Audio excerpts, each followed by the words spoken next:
ఈరోజు ప్రమోదం మహోత్సవానికి ముఖ్య అతిథిగా వచ్చినటువంటి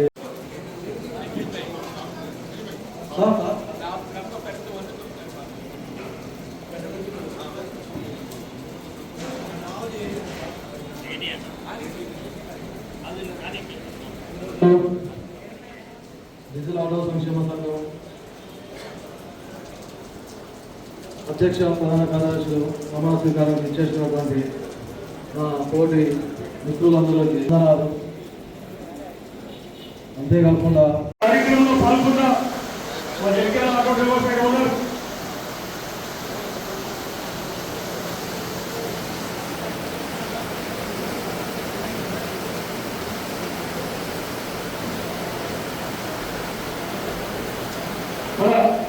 ప్రెసిడెంట్ శ్రీనివాస్ గారు కూర్చున్నారని కోరుతున్నాం. జనరల్ సెక్రటరీ ఎండి పాషాయు వారు కూడా కూర్చున్నారని కోరుతున్నాం. ప్రెసిడెంట్ దేవర శ్రీనివాస్ గారిని, అలాగే పాషాబాయి ప్రధాన కార్యదర్శిగా పాషాబాయి గారిని ప్రమాణ స్వీకారం చేయవలసిందిగా కమిటీ సభ్యుల్ని కోరుతున్నాం.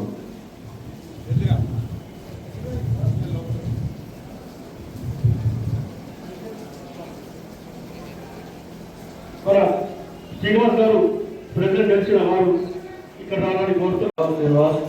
డీజిల్ ఆటో సంక్షేమ సంఘం ఎన్నికల్లో నన్ను అధ్యక్షుడిగా గెలిపించిన ఆ సోదరులు తెలియజేయమనగా నేను ఈరోజు సంఘం అధ్యక్షుడిగా పదవి ప్రమాణ స్వీకారం చేస్తున్నాను. నేను నా పదవి కాలంలో నాతోటి కార్మికులకు అన్ని వేళలా అందుబాటులో ఉంటూ మా సమస్యలను సకాలంలో పరిష్కరించగలనని ప్రతి 3 ఉపాధి సంఘం సమావేశం ఏర్పాటు చేసి అభివృద్ధిని తెలియజేయాలని నా మనస్ఫూర్తిగా తెలియజేస్తున్నాను. నా అధ్యక్ష పదవి స్వీకరిస్తున్నాను. ఐక్యత.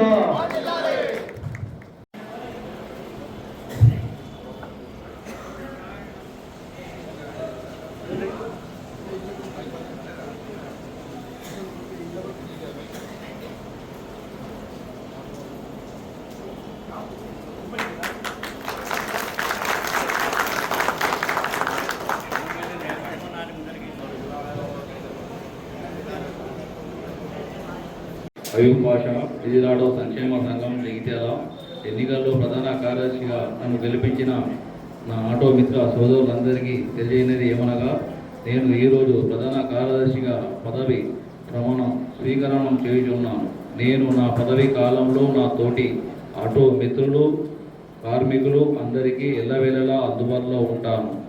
మీ సమస్య నా సమస్యగా సకాలంలో పరిష్కరించగలను. ప్రతి 3 నెలలకు సంఘంని సమావేశములు చేసి అభివృద్ధి తెలియజేయగలను. నా మనస్ఫూర్తిగా తెలియజేస్తున్నాను. నా ప్రధాన కార్యదర్శి పదవి కాలంలో మిత్రులందరికీ ఎల్లవేళలా సహకరించగలను.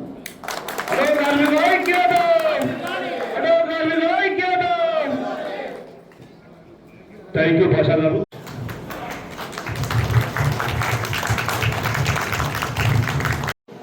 రాబోయే 2 సంవత్సరాల కాలం కొరకు జగిత్యాల పట్టణ మరియు పరిసర గ్రామాలకు సంబంధించినటువంటి diesel auto owners come drivers వారు ఏదైతుందో వారి సంఘ ఎన్నికలు నిర్వహించేసుకొని మిత్రుడు దేవర శ్రీనివాస్ గారు ఏదైతుందో అధ్యక్షులుగా ఎంపిక కావటం నిజంగా మిత్రులు హృదయపూర్వకంగా అభినందిస్తుందని చెప్పండి. అట్లా ఈ సోదరుడు పాషా గారు ఏదైతుందో ఆటో కార్మికులకు కుటుంబ సభ్యుడిగా ఎప్పటికీ అందుబాటులో ఉంటున్నటువంటి మిత్రుడు పాషా గారు జనరల్ సెక్రటరీగా ఎంపిక కావటం హృదయపూర్వకంగా అభినందిస్తుందని చెప్పండి. అట్లా ఇప్పుడే బలిశేఖర్ గారిని ఏదైతుందో మీరు గౌరవ అధ్యక్షులుగా మరి ఎంపిక చేసుకోవటం, ఆయన కూడా ఏదైతుందో ముందు నుండి కూడా ఈ ఆటో వృత్తిపై అవగాహన కలిగి ఉన్నటువంటి వాడు.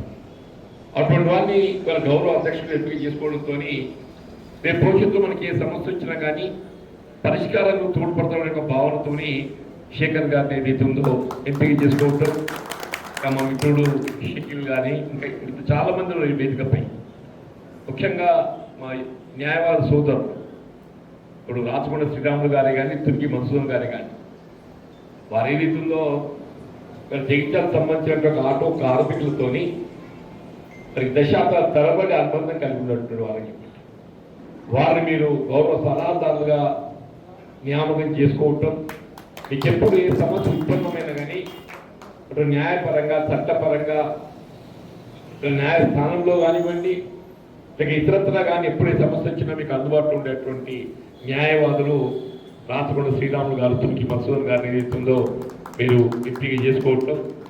మరి నాకు కూడా ఏదైతుందో సుదీర్ఘ ప్రజా జీవితం 4 దశాబ్దాలు గడుస్తున్నది. ఈ 4 దశాబ్దాల కాలంలో నాకు ఆనాటి నుండి ఈనాటి వరకు ఎన్నో ఒడిదుడుకులు చూసింది. మరి జగిత్యాల పట్టణానికి సంబంధించిన ఆటో కార్మికుల మీ ఒడిదుడుకులు కూడా నేను చూసినా చెప్పండి. నాకు తెలిసినంత వరకు ఏదైతుందో అత్యధికంగా ఉపాధి పొందుతున్నటువంటి నిరుద్యోగ యువతకు ఉపాధి కల్పిస్తున్నది ఈ ఆటో రిక్షా అని తప్పదని చెప్పండి. మొత్తం రాష్ట్రంలో తీసుకుంటే బహుశా 10 లక్షలు ఉంటుందని చెప్పి నేను భావిస్తాను చెప్పండి. మన జగిత్యాలకే మనం కేంద్రీకరం అవి పోల్చుకుంటే కనీసం ఒక 3-4 వేల మందిని ఇక్కడ ఆటో వృత్తిపై ఆధారపడి ఉపాధి పొందుతుందని చెప్పండి. ప్రతి పార్టీగా మంచోళ్ళు ఉంటారు, చెడ్డోళ్ళు ఉంటారు.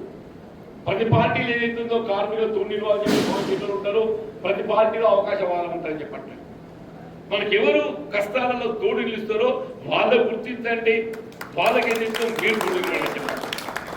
మాకేదైతుందో మిత్రులు కార్మికులు అందరూ కూడా ఏదైతుందో వాళ్ళ ఈ అంట ఆ అంట కాదు జంబిగడ్డ అంట, నా ఇల్లు మీ జంబిగడ్డ కడుతున్నాయని చెప్పంటున్నా. ఓల్డ్ బస్ స్టాండ్ ఇల్లు ఓల్డ్ బస్ స్టాండ్ అని చెప్పంటున్నా. పొద్దున్న లేదు అందరూ న్యూ బస్ స్టాండ్ కోసం నష్టాలు తాగి చూస్తాం, ఇక్కడ వెళ్ళిపోతుంది. పల్లెటూళ్ళు ఎక్కడ బెల్లమే కనబడేది మీ ఆటోలు కనబడతాయని చెప్పండి. ఇవాళ ప్రయాణికులకి ఏదైతుందో ఒక విధంగా సరళమైనటువంటి ఒక రవాణా సౌకర్యం కల్పించేది ఆటో, సరళమైనటువంటి యొక్క రవాణా సౌకర్యం కల్పించేది ఆటో అని చెప్పండి. ఆటో మనం ఉపాధి పొందేటువంటి ఒక మార్గాన్ని మనం పొందే ప్రయత్నం చేస్తున్నాం. ప్రయాణికులకు కూడా ఏదైతుందో ఇలా అతి సరళంగా అంటే అతి తక్కువ ధరలో ఏదైతుందో వాళ్ళకు మనం రవాణా సౌకర్యం కల్పించే ప్రయత్నం చేసుకోవచ్చు. కాబట్టి ఎవరే కానీ బస్సు ఎక్కే అవకాశం, ఆ బస్సు లాంగ్ రూట్లో పోయే ప్రయత్నం చేస్తాను. షార్ట్ డిస్టెన్స్ పోవడానికి కొరికి అవకాశం తక్కువ. మీరు old bus stand new bus stand చెప్పని పెట్టుకున్నారు, అట్లే ఓల్డ్ బస్ స్టాండ్కి వెళ్ళి దగ్గర పరిసర గ్రామాల్లో పోయేటువంటి అవకాశం ఉంటుంది. ఇవన్నీ కూడా చెప్పండి. నేను ఇప్పుడు శ్రీనివాస్ ఏదైతుందో వృత్తికి వెళ్ళి ఇవాళ నిలదొక్కున్నాడని చెప్పండి. ఆయన ఏదైతుందో తోటి కార్మికులకు అండగా నిలవాలుగా భావనతో ఏదైతుందో వీళ్ళ అధ్యక్షుడిగా మరి పోటీ చేసి వీళ్ళందరూ కూడా ఆయనకు అండగా నిలిచిందని చెప్పండి. ఇలా పాఠశాల కూడా ఏదైతుందో వృత్తి నిబద్ధతతో ఏదైతుందో పని చేసుకుంటే స్థాయికి వచ్చినట్టు చెప్పండి. వీళ్ళ కుల మతాలకు అతీతంగా వీళ్ళ ఉపాధి పొందుతున్నట్టు వర్గం మన ఆటో కార్మికులు చెప్పండి. నేను కులం లేదు, మతం లేదు, ఇందులో అన్ని కులాలు ఉన్నాయి, అన్ని మతాలు ఉన్నాయి చెప్పండి. అన్ని కులాలు ఉన్నాయి, అన్ని మతాలు ఉన్నాయి చెప్పండి. అన్ని కులాల వారు, అన్ని మతాల వారు ఏదైతుందో ఆటో రిక్షాపై ఏదైతుందో ఉపాధి పొందుతున్నారని చెప్పండి. దయచేసి మరి ఈ కార్యక్రమం పాల్గొనే అవకాశం కల్పించడం, మరొకసారి నూతనంగా ఎంపికైనటువంటి అధ్యక్షుడు, ప్రధాన కార్యదర్శి, వారి యొక్క సలహా సంఘం సభ్యులు, కోశాధికారి, గౌరవ అధ్యక్షుడు అందరి ఉద్యోగులుగా అభ్యర్థిస్తున్నా. క్షమించాలి, కొంత జాప్యంగా వేరే కోర్టులు వేరే ప్రోగ్రాం ఉన్నట్టు జాప్యం సంస్థకు అంత ఓపికన్నట్టయితే అసలు మీద ఆర్టీసీ ఎందుకు ప్రైవేటీకరణ చేసే ప్రయత్నం చేస్తున్నదే.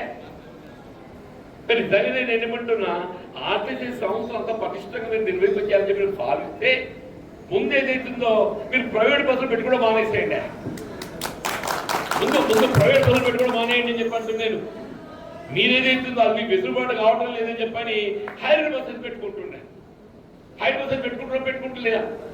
ముందు మీరు హైర్ బస్సెస్ పెట్టుకుని మానేసి ఏదైతుందో మీరు ఆర్టీసీని నిర్వహించేటువంటి ఒక బస్సెస్ అన్ని కూడా మీ సంస్థ ద్వారా కొనుగోలు చేసి మీ సంస్థతో నిర్వహింపజేసి దాంతో మీరు డ్రైవర్లకు కండక్టర్ ఉపాధి కల్పించండి. మీ ఆటో కల్పిస్తే ఆటో ఎంతమంది ఎక్కుతారు? 4 ఎక్కుతారు, 5 ఎక్కుతారు. 5 ఎక్కించి ప్రయాణం చేపిస్తే ఒక డ్రైవర్ దానికి కావాలి.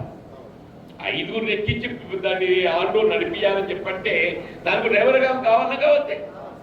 ఆ డ్రైవర్కి ఏదైతే రోజు 1000 రూపాయలు ఏదైతే కూలి కట్టియాలి, డ్రైవర్కు రోజు 1000 రూపాయలు కూలి కట్టియాలని చెప్పారంటే నీకు ఆటో నీకు ఎలక్ట్రిసిటీ కానీ ఏదైనా కానీ అంత గిట్టుబాటు అవుతుందా? కాదని చెప్పండి. నేను మరి రకరకాల ఎక్స్పెరిమెంట్ చేయడం సరైనది కాదని చెప్పి అంటున్నా. మీరేదో ఆటోలు ఇచ్చి మేము ప్రయాణిక సౌకర్యం కల్పిస్తా అని చెప్పి అనుకుంటే మినీ బస్సెస్ వేసుకోవా? మొత్తం ఏంటిందో నువ్వు కావాలంటే హైర్ బస్సెస్ బంద్ పెట్టేసి ఒకప్పుడు ఏంటిందో బస్సెస్ ఆర్టీసీ జాతీయకరణ చేసి ప్రైవేట్ బస్సెస్ ప్రైవేట్ బస్సెస్ జాతీయకరణ చేసి ప్రైవేట్ బస్సులలో ఎవరైతే విధులు నిర్వర్తిస్తున్నట్టు డ్రైవర్ కండక్టర్ అందరినీ శాశ్వత ప్రాతిపదిక వాళ్ళకి ఉపాధి కల్పించింది. నాకు తెలుసు, నా గుర్తులు నా అనుభవం చెప్పంటారు. నేను సుక్కర్మన్ గారు అని చెప్పిన ఒక మిత్రుడు ఉండేనే, ఆయన ప్రైవేట్ బస్సు మీద డ్రైవర్ ఉండేనే. అప్పుడు ఎప్పుడైతే ప్రైవేట్ బస్సెస్ అన్ని రీతిలో జాతీయకరణ చేసినప్పుడు ఆ ప్రైవేట్ బస్సులో పనిచేసే డ్రైవర్లు కండక్టర్లు అందరినీ ఆర్టీసీ తీసుకున్నారు. నేనేమంటున్నా, మీరు ఈ హైడ్ బస్సెస్ ఏదైతుందో వాటి పక్కన పెట్టి హైడ్ బస్సెస్ మీద ఎవరైతే విధులు నిర్వర్తిస్తున్నారో డ్రైవర్లు వాళ్ళని మీరు ఆర్టీసీ చేసుకొని వాళ్ళ పర్మనెంట్ డ్రైవర్ ఉద్యోగాలు ఇవ్వండి, బాగుపడతారు. అట్లాగనే ఏదైతుందో మేము ఆటోలు నడిపిస్తాం, ఆటోలు ఇస్తామని చెప్పంటే అది అయ్యేది కాదు, పోయేది కాదు. మీరు దాని గురించి ఆలోచన చేయకుండా ఆయన మీ కాలం ముగిసిన తర్వాత, కాలం అంటే ఆటో డ్రైవింగ్ కొద్దికి ఇంటికి పోయిన తర్వాత 9 గంటల్లో 10 గంటల్లో మీరేం చేస్తారో చేసుకోరు రైతుగా. కానీ ఆటో డ్రైవింగ్ మీ చేతులంత వరకు మాత్రం ఏదైతుందో మధ్యాహ్నం మన దరిదాపులకు రానియకూడదు చెప్పండి. అది అది అది మనకే ప్రమాదం కాదు. ఆటోలో ప్రయాణం చేస్తుంటే కార్మికులకు ప్రమాదం కలుగుతుంది, అయ్యే అవకాశం ఉన్నది. రోడ్డుపై నడిచేటువంటి ఒక రహదారి వాళ్ళకు ప్రమాదం చేరేటువంటి అవకాశం ఉంటుంది. కాబట్టి ఇది ఇస్తుందో దానికి దూరంగా ఉండడం కూడా అత్యవసరం అని చెప్పండి మనం చేస్తాం చెప్పండి. ఇక్కడ ఆటో కార్మికుల పరిస్థితి ఇలా వాస్తవంగా ప్రభుత్వం యొక్క ఆలోచన ఇలా మహిళలకు ఆడబిడ్డలకు ఉచిత రవాణా సౌకర్యం కల్పించాలని చెప్పని భావించాం. చాలా మంచి కార్యక్రమం. మనకు కొంత మన ఉపాధికి భంగం కలుగుతుంది, కొంత ఇబ్బందులు ఏర్పడుతుంది. అయినా మహిళలు మన ఆడబిడ్డలు ఉంటారు, ఎవరైనా కానీ చెప్పంటున్నా ఉచిత రవాణా సౌకర్యం కల్పించడానికి ప్రభుత్వ కార్యక్రమం తీసుకున్నారు. దాంతో మనకు కొంత ఇబ్బంది కలుగుతుంది. అయినా కార్యక్రమం మంచి కార్యక్రమం కాబట్టి ఏదైతుందో దాన్ని మనం విమర్శనాత్మకంగా చూడొద్దు చెప్పండి. మనం ఏ విధంగా ఉపాధి పొందాలనేది మన మార్గాలను మనం అన్వేషించుకోవాలని చెప్పంటున్నాం. ఉపాధి పొందే మార్గాలు అన్వేషించుకోవాలి.